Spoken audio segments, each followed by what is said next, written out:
আমি elevator education থেকে Souvik sir কথা বলছি।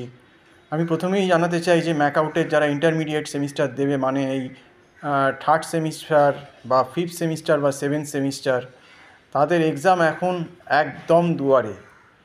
নভেম্বরের 28 তারিখ থেকে ডেট আছে। আমি যদি ধরেও নিই ডিসেম্বরের 2-3 তারিখ থেকে শুরু হচ্ছে, পুজো এসে গেছে 24শে অক্টোবর, পুজো কেটে যাবে, পুজো আর লক্ষ্মী পুজো অবধি পড়াশুনো হবে না, মানে প্রায় অক্টোবরের 7-8 তারিখ অবধি তো গেল। তাহলে সেই হিসেব করলে আর কতদিন বাকি থাকছে, আর মাঝখানে আবার কালী পুজো ভাইফোঁটাও কয়েকদিন যাবে। তাহলে ধরে রাখো অক্টোবরের অন্তত গোটা 15 দিন আর নভেম্বরের 30 দিন, মানে তোমাদের হাতে আর 45 দিন সময় আছে। খেলা কিন্তু জমে গেছে। এবার কিন্তু কোশ্চেন পড়বে পিছে, ম্যাকআউট খেলবে।